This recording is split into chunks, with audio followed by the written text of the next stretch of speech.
जनकबा को कीर्तन गाना बहुत पसंद था। वे बाजों के साथ भगवान के भजन गाती थी। इसी कारण लोग उन्हें झमकूबा कहने लगे। उनका परिवार शुरू से ही सत्संगी था और धार्मिक नियमों का पालन करता था। लेकिन जब एक सत्संगी लड़की का विवाह गैर सत्संगी घर में होता है, तब उसे कई मुश्किलों का सामना करना पड़ता है। झमकूबा का विवाह उदयपुर राजस्थान के राणा के साथ हुआ।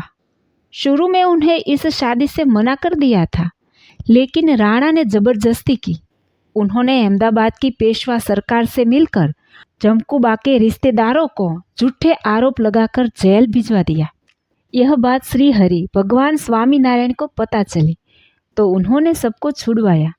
फिर भगवान ने झमकूबा के परिवार वालों से कहा कि अगर वे राणा की बात नहीं मानेंगे तो और मुसीबतें आएंगी।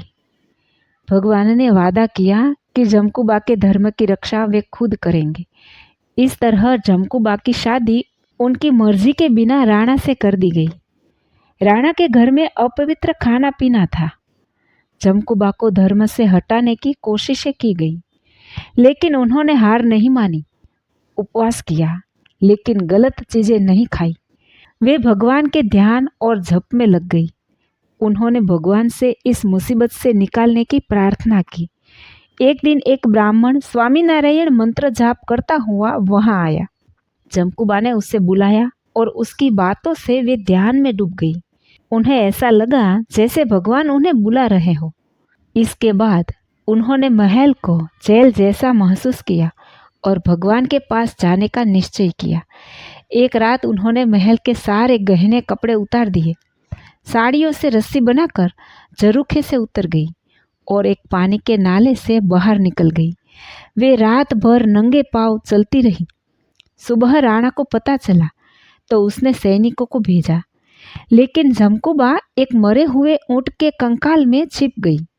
सैनिक वहां से चले गए।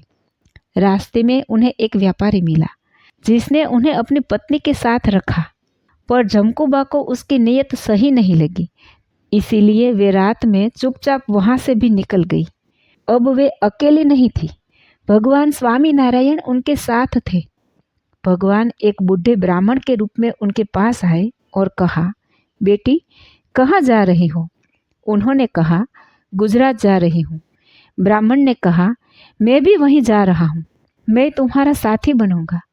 झमकूबा ने उन्हें साथ ले लिया।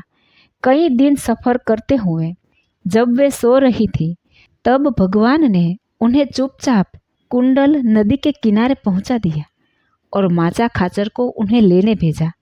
माचा खाचर उन्हें वेड़ों में बिठाकर कार्यानी ले गया, जहां भगवान विराजमान थे। झमकूबा भगवान के दर्शन करके बहुत खुश हुई और स्त्रियों की सभा में बैठ गई।